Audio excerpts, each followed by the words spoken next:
Peter, welcome. Thank you very much indeed for joining us. Wonderful to have you here. And we're trying to raise our sights this week with your help and try and work out how big or small in the great sweep of history Brexit actually looks. If you were writing a history book, imagining yourself writing it 40 years from now, do you think it'd be a chapter, a footnote, a title to the book?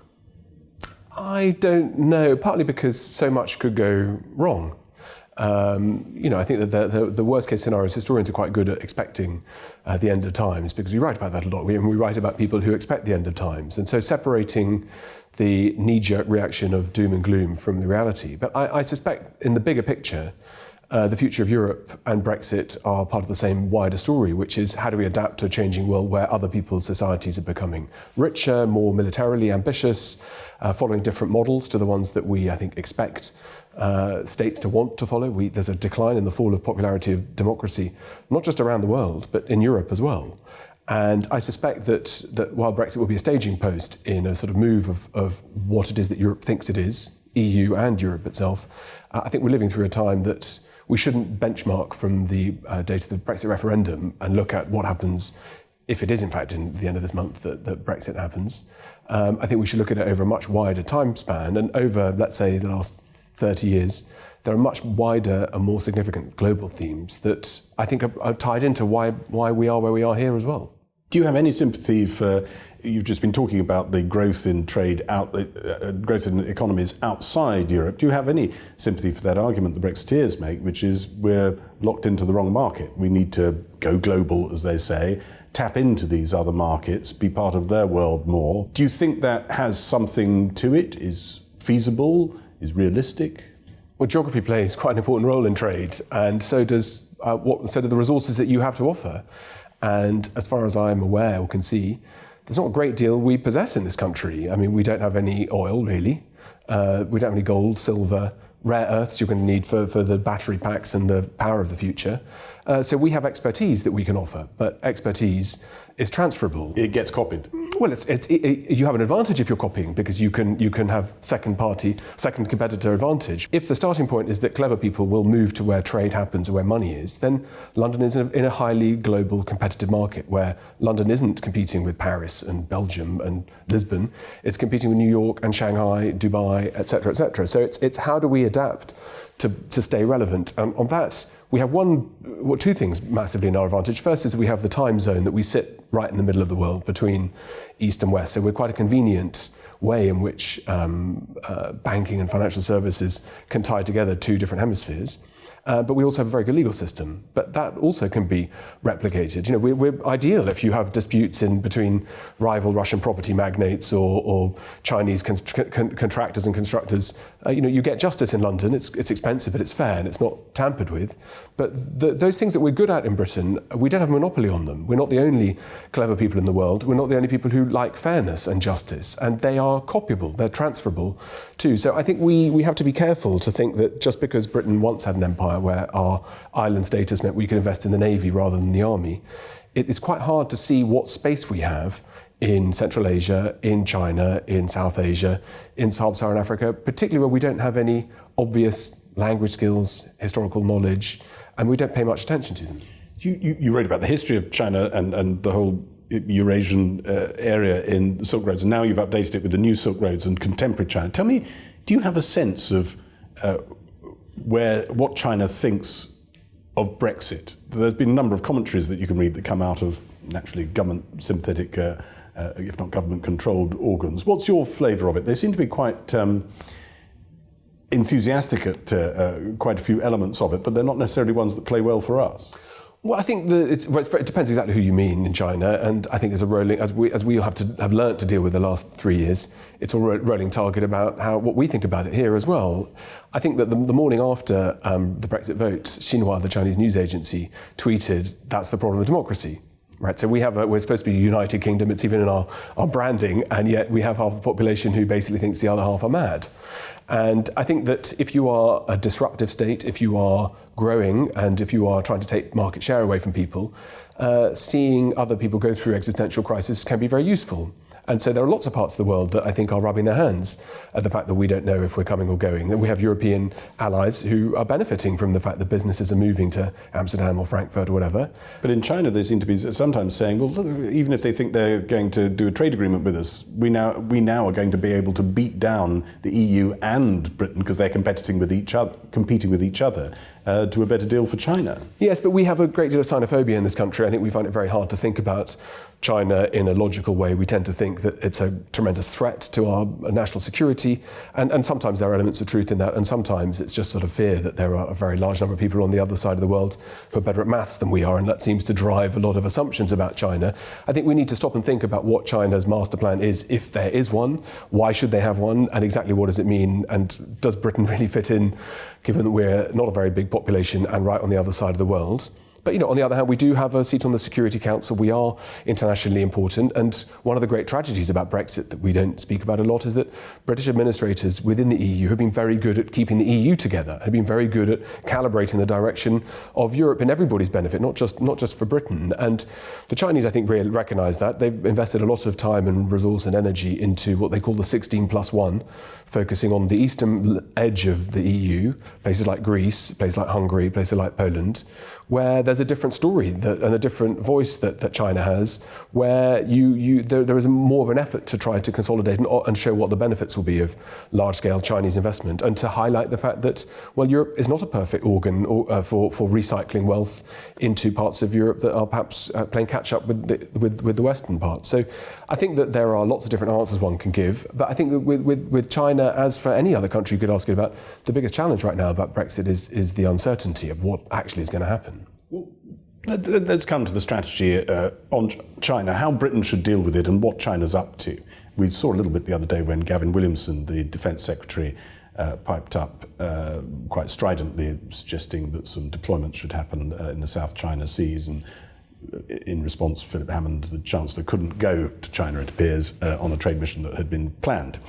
Is that glimpsing the future there, and does it play into what you think is the template of Britain just being too xenophobic? Well, I'm not here to talk party politics, but it seems to me when we don't have enough recruits to join the armed forces, where we have a shrinking defence budget, where we've got to deal with the realities of new technologies that have a profound effect on not just on investment in our defence forces, but in what defence even means, where, as General Sir Nick Carter put it, not every weapon now goes bang. It seems the idea of putting a giant aircraft carrier off the coast of South China and talking about opening new British Army bases in the Far East in an unspecified location and in the Caribbean in an unspecified location, I suppose if it does one thing, it summons up what the Don Quixote stage we're at right now, where we are talking about ourselves as a global military power. And there's a huge amount of sympathy. I think everyone in this country, and a great debt that we owe to our armed forces for the job they've had to do in the Middle East and beyond, on limited resources with difficult political missions. And I think that one of the challenges we have is to work out what is our role in this great new order. But I suppose as an educator, as an academic, I'd say that if you don't learn anything about other people in the world, then it becomes very hard to try to assess and understand who they are and what they might want. What do they want, though? You've studied them more than most.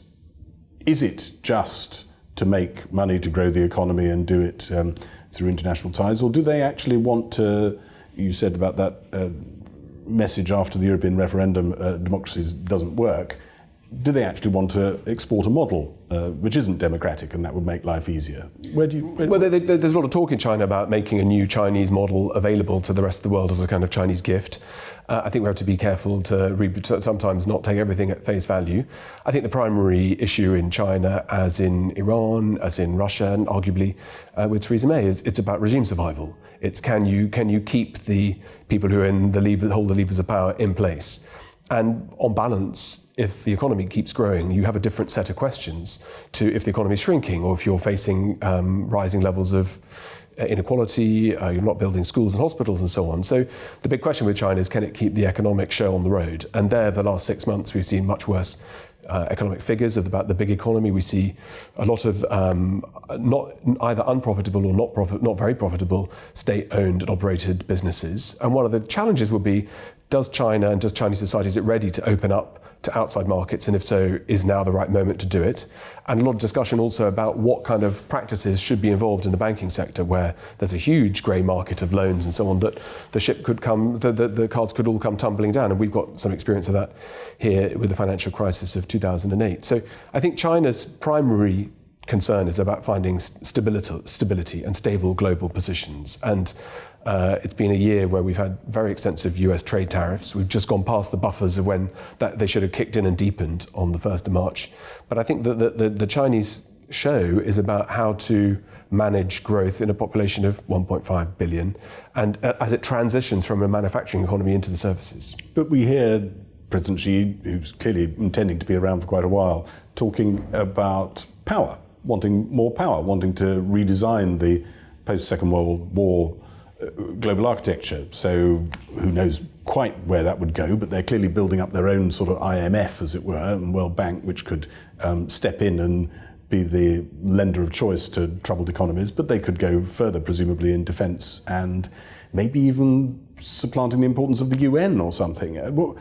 How far does that go? He's talking that talk, isn't he? He is. I think there are two different, competing but parallel and I suppose complementary ways of answering it. First is that I think that in China there's a very strong sense that the world is going through a very unstable patch, and that as a result the hatches should be battened down. We've had these analogies and comparisons to storms used a lot by the Chinese leaderships, and one can see that that's not without reason. There are some perfectly good reasons to think that economic slowdown, rising levels of isolationism, Brexit is a part of that story too, of fragilities and of people deciding to go their own way. And divorces like this, they can go very badly and they can be fine. We might find a perfectly reasonable relationship with the EU and so on, and it may not be as bad as we think, but there is fragility all around the world. And so I think that's one part of the reason why China's pulling up the drawbridges and talking in terms of stability repeatedly for China, both within and outside.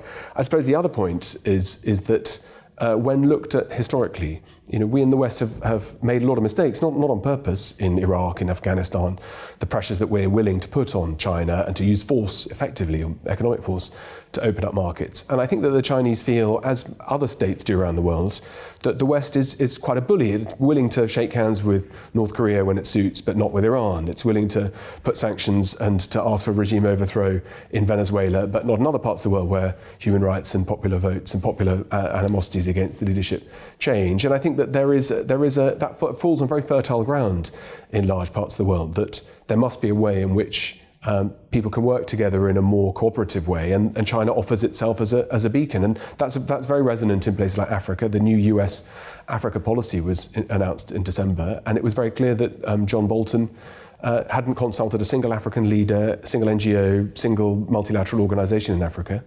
And in the 6-page document, China's mentioned 14 times. So China feels that it's under pressure, its model, and therefore should be incentivized to try to find different ways of working together. And for whatever our assumptions might be about China, China does play within the UN. It hasn't done what we did in Libya or in Iraq, where the UN is either bypassed or sort of glossed over. Is that for good? Is that forever? Well, this is the international architecture that we look at, and in fact, the international global order that we think about, where we think about the rule of law and the WTO and the UN, I think it's not unfair to point out that those get bypassed, and in fact the WTO is shut down at the moment, or effectively being run down by the US when it suits. So these organisations were set up by the rich countries or by the Western developed countries and have been used to create a balance that it's quite hard to see the positive fruits of that. I suppose what one wonders is, at the moment we see the thin end of the wedge as perhaps xenophobes or realists would see it, in that no country in Europe seems to be throwing open the doors to the Dalai Lama. They used to, they now don't. They're frightened. There's too much at stake. Could you imagine a few years from now that actually it'll be the equivalent of the Crimea operation in Taiwan, and it'll be that nobody dares squeak about? And that will be one of the ways, it might not be Taiwan, it might be something else that they want in the South China Seas, but it could be something like that shows us that there is a new superpower that's willing to flex its muscles. Well, we learned the lessons exactly as you asked just now. I mean, when the Russians sent forces into Ukraine, we reacted too little too late, and it's now fait accompli, and it's hard to conceive what the will is of the US or of Europe to do more than put sanctions, I think it looks like that ship has sailed, and that's a product of the fact if you're busy staring at your own shoelaces, you're not gathering information from the right place at the right time. I think that reading the tea leaves, it doesn't look like China's motivated or that keen on a full-scale military confrontation. So a lot does depend, particularly on the US, to look like it is willing to put its money where its mouth is and to act. And I think that's why there's an escalation of US forces in the Asia-Pacific region, and probably that's quite a good way of keeping stability. But the point is, I guess the question is, if you militarize more islands, then at what point do you then actually take action? But Trump's administration gives off very conflicting messages. So cancellation of troop exercises in Korea as a sort of sop towards North Korea is read very differently, I think, in Beijing to probably how it's meant to be read in Washington, where these North Korea and China looked at in a different way. Do you see, at a very time when you talk about this in your latest book, at a very time when there's so much optimism around in the East, growth, unbelievable to many generations, prosperity in families, relative prosperity. Do you see that extraordinary contrast between anxiety in the West, nobody quite knowing where they're going, loss of faith in democracy, and this confidence associated with an authoritarian regime? Does that tell us where things are perhaps going in the world? Yeah, I think we can get over despondent about the state of affairs in Europe. I mean, I think there is a crisis of political leadership in almost every country right now, and I think we're all waiting while Hamlet's dead for who's going to walk in off the stage and inherit the kingdom. But that there will be someone who comes and unites. There will be. It may not be a Macron type figure whose popularity swings up and down ludicrously now on the way back up in the last couple of months. I think it's just to be able to articulate honestly where we are and what we need to do. And this is a moment of profound reflection, I think, which is not a bad thing, to be thinking about how should we educate the next generation of kids? What role should we play with technologies in terms of our private sector and the kind of defences we have with our 5G systems and so on? What's reasonable and what's an overreaction? And I think that there are even ways in terms of, the EU 6 months ago would say the EU has no geopolitical view. We only have trade. And that is having to change. The realities of the world today are that these trade blocs are likely to become more sharp-elbowed, that it's more likely that we will get tariffs imposed by Trump or by the EU against other states. And that in itself is not necessarily a bad thing. You impose pressure to try to even the playing field. And one of the challenges will be to work out in whose interest that really is. But we need to work out how our governments reduce inequality more. I mean, there's no question that this has gone out of control here in Europe. We have to work out how do we have a managed growth with relatively little resources, and we need somebody who can articulate that for us. I think in other parts of the world, which are resource-rich, which are growing, there are all sorts of different challenges. It's not all happiness and everyone eating candy floss celebrating what tomorrow will bring. But I think there is a much greater sense that people are there to do deals, to cooperate with each other, that these big infrastructure projects do have value as long as they are priced correctly, if they're set up rightly and they're transparent. And that's one of the big challenges, I think, dealing with China, is that transparency isn't either easy or possible. The terms that are imposed are not necessarily equitable, and and there is a kind of fear that this is part of a much bigger process. But China doesn't have to be the only show in town, and increasingly we see others who are offering their own resources and different perspectives too, like Saudi Arabia, the Crown Prince in Pakistan and India and China in the course of the last 3 weeks.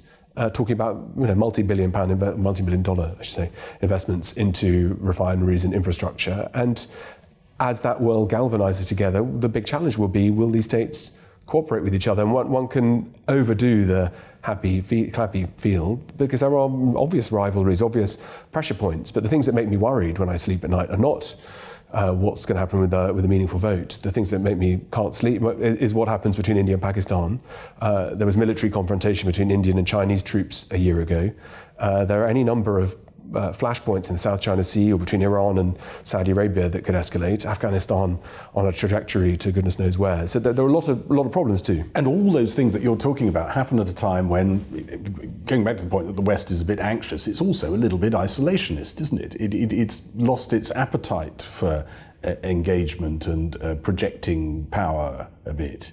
Well, we're not very good at it. I mean, Mike Mullen, who was chairman of the Joint Chiefs, he said, we're 20 years into the 21st century, well, more or less.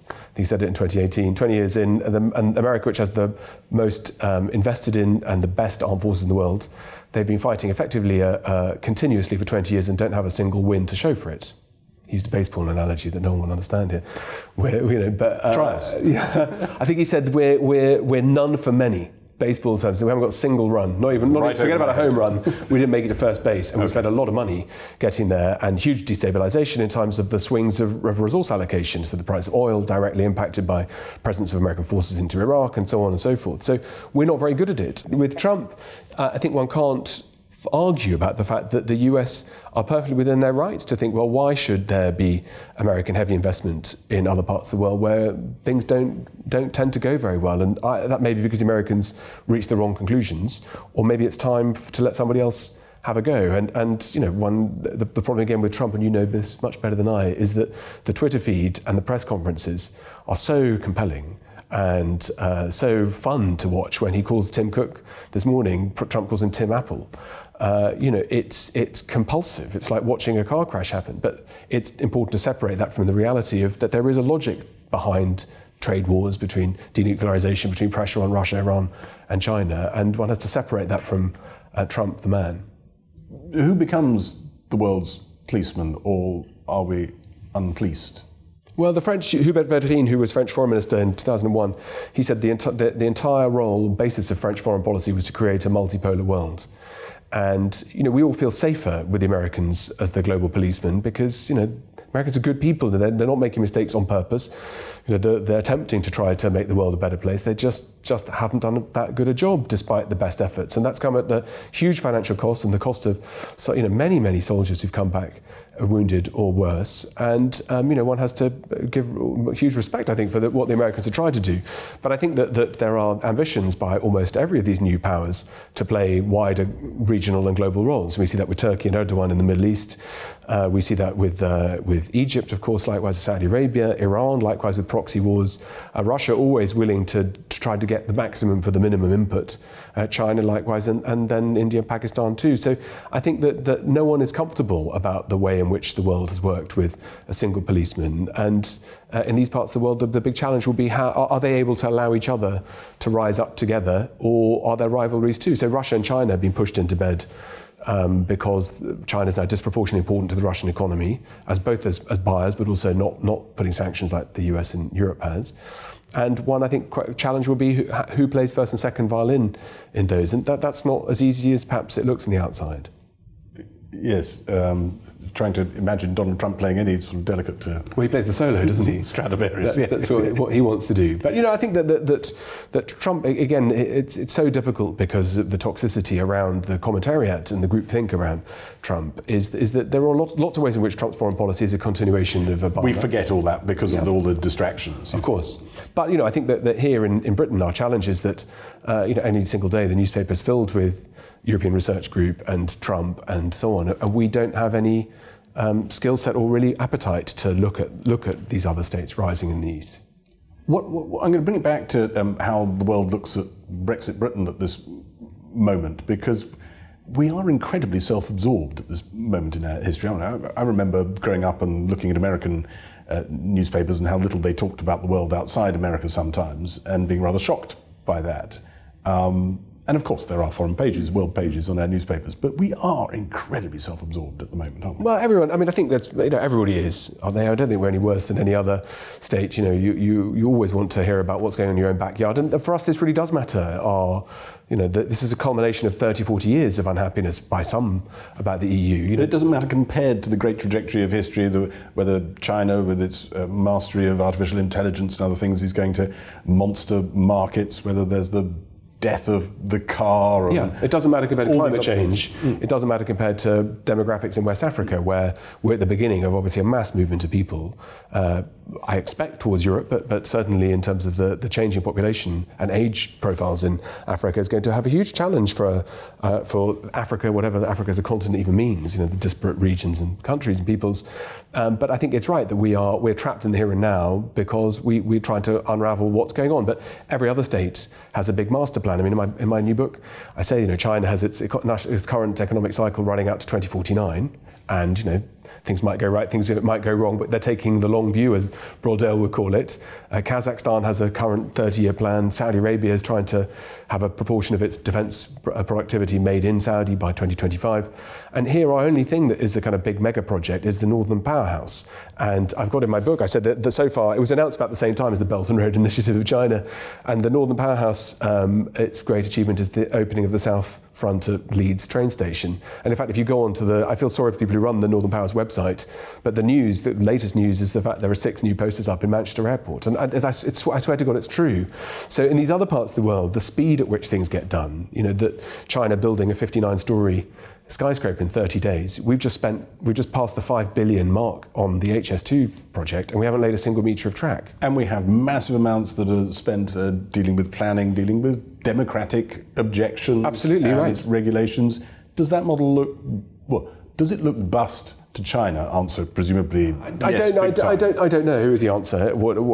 Again, it depends who you mean. But I think that we all value the reason that we're protecting the wildlife, we're protecting democratic rights. But there is a cost, and that puts us at a strategic disadvantage when decisions go through committee, where there are hundreds of people who should have their voices heard. And I've no problem with that. But how do you streamline that with decisions that can be made by one person in a boardroom who decides to plough through it and get things done? And you start to find voices even in the press here in Britain talking about how attractive the model of autocracy looks like. And I think one of the challenges we have to work at is we've taken it as for granted that freedoms of speech, that the democratic process, that the 4-year election cycles are something we live and die by, and if you don't get the result that you like, then campaign and there'll be a change of government next time. But we are in a divided country right here, and the rules of engagement are very clearly up in the air in terms of what the discussions around gender, around freedoms of speech on university campuses. There's a lot of discussion about that, in the way in which we get on with each other as citizens. And I suspect that is the beginning again of a very complicated series of arguments where people are very uncomfortable about the fact that they are allowed to shout, people are allowed to shout whatever they like from the rooftops. And I've just come back from the Gulf where people have a different attitude to these kinds of things, where a benign rulership is willing to keep some people quiet because it's for the good of the whole. And I think our assumptions that our model of liberal democracy is the best show in town, and in fact the only show in town, which is what we thought for the last 30 years, I think comes as a real shock to us. And how do we adapt? Do we need to adapt? How do we talk about what the benefits are? And there are important stories in this. I mean, so for example, in China right now, some of the debate is around the fact that there aren't enough NGOs, there aren't enough think tanks. So there's only one way of looking at things. And one thing that democracy does is it kills off bad ideas. Although, you'll know, having covered Brexit for 3 years, the amount of discussion around a topic doesn't refine topics or read them to conclusions. All sorts of things can pollute the water. Right. But I think it's difficult to try to work out what this looks like in 2019. But you can see that there are lots of different pots bubbling, and some will bubble over and will produce difficult, I think, consequences. Other parts of Europe, for example, are on a different velocity in terms of what they think freedoms of speech mean in their press. Is your guess that China might end up, just because you need to, if you want fresh ideas and challenge, might pluralise a bit, and we might, I think I'm going to make up a word, autocratise a bit? If you were looking into the crystal ball. Well, China's future is connected to what happens in India, what happens in Southeast Asia, what happens in Pakistan, what happens in the Gulf, what happens with fossils, what happens with environmental concerns. So I think it's dangerous to snap one piece of the puzzle and over-focus on that. I think a lot of this will move together. And one thing about Asia across all these countries is that these are not free worlds we're looking at, and they're not becoming more free. They're becoming significantly less free. Turkey's more or less doubling the number of prisons it has in the next 3 years, and in the Gulf, in Iran, Pakistan, and India, where journalists are beaten up or worse or put in prison. These are worlds where there are much more difficult conversations already going on about what it is that the future of the state looks like. And so China isn't going to grow or rise or fall in isolation. It's about regional and global prosperity levels and what role China plays within those. What's the best thing Britain could do at this moment in its history to prepare itself for this very fluid, changing world? Well, there's the most boring answer I could give, which is we should read. We should study more. We should learn about... Study different things. Well, I think we should. It's important we know about King Henry VIII and the Battle of Trafalgar. We need to learn about who we are and our European partners. But it seems to me incomprehensible and not just rash but reckless to be tone deaf and to not have any idea about how the rest of the world is configured, about what the rivalries are, about what the opportunities are, about how people have their role in global history. And that is changing. I'm representing an enormous academic establishment where these arguments aren't new or interesting, because we all know this. We all know we need to work harder and to introduce other parts of the world. But it does start, I think, at primary school level and beyond. We're talking about really early syllabus. Yeah, I think it does. I think there are a few people today studying Russian, Arabic, Chinese than there were 30 years ago. And it's true everybody in the world speaks English as their second language, but that wasn't always the case. As Katrina Seth, the professor of French at Oxford, said last week on the radio, used to be French was the lingua franca. We don't have a monopoly on our position in the world, and Britain once upon a time really was an island in the North Atlantic that had nothing going for it. And ashes to ashes, dust to dust. You have to be able to adapt. You need to be able to understand the world around you. And if we can do that, then there's no reason whether inside the EU or outside, we don't continue to flourish. But it doesn't look to me plausible what Theresa May said, that Britain's best days lie ahead of us. I'd have thought that Britain had a pretty good time of it between 1600 and 1900, 1950, globally. Unlikely to come back would be your... It's unlikely to come back, partly because the way in which we built these wonderful opera houses and palaces and stately homes and so on was not just off our own ingenuity, it was through slavery, through extraction of resources and so on and so forth. So our ability to do that again also doesn't look very, very likely. But Britain can play a very important role. The rise of the sort of smaller, centralised city-states that make good decisions, there's no reason why that can't be the future. But we need to understand technologies, and we need to have some of these discussions, I think, about what kind of freedoms we're comfortable with. We started by talking about how the Brexiteers had said we need to reach out to these bits of the world that are growing and all the rest of it and stop being locked into Europe. But that sits awkwardly, doesn't it, with some elements of some Brexit rhetoric, which are to do with the great power, we can be great again. This starts with humility, you think? Well, I think that's you can never have too much. I'd have thought it's fair enough, and I can't guess what the future has to bring. I'd have thought that climate events, significant military confrontation between any of these regional powers, or between some of the really big ones, is not out of the blue. You can read intelligence assessments declassified in the US, modelling what conventional war between the US and China would look like for the global economies and the US economies. And it was only 100 years ago, one chap shot in the streets of Sarajevo turned Britain over the course of 4 years from the greatest creditor nation in the world to the greatest debtor nation. These big swings, they do happen, and we're not immune from that, Brexit or no Brexit. If there's an overspill of Iranian and Saudi rivalries, or Indian and Pakistani rivalries, or things that we don't expect or don't know are going to happen, cyber, for example, destabilization of power grids, in these fragility points, that's going to be much more significant for us. And those shocks that come unseen, out of the blue, they're difficult to prepare for, are the ones we should be really scared of, because you have no playlist of what happens next. But those are very real, and you can see them in every sector you look at, from technologies to global connections at regional conferences, where the fate of Syria is not going to be decided by Britain. It's being decided by Iran, by Russia, and by Turkey. And when you don't have a ticket for the party anymore, you get very good at complaining about what it looks like from the outside, and forcing your way in and reminding that you used to host terrific parties yourself once upon a time. But so I think humility does go some way, but it's all about making sure that the next generation understand who we really are, who other people are, and can function in a world which has been globalized for centuries. And the way in which people learn, travel, move around is going to intensify rather than retreat. If I boiled it down to a trite, much marketed T-shirt, mug, sign, calm down and carry on thinking about other things, is maybe the message for the Brexit age. Yeah, and prepare for the worst. I think that's probably not a bad thing to have in mind. Anything that goes better than that is good news. Peter Frankopan, thank you for raising our sights, if not exactly cheering us up. Thank you. Thank you very much indeed.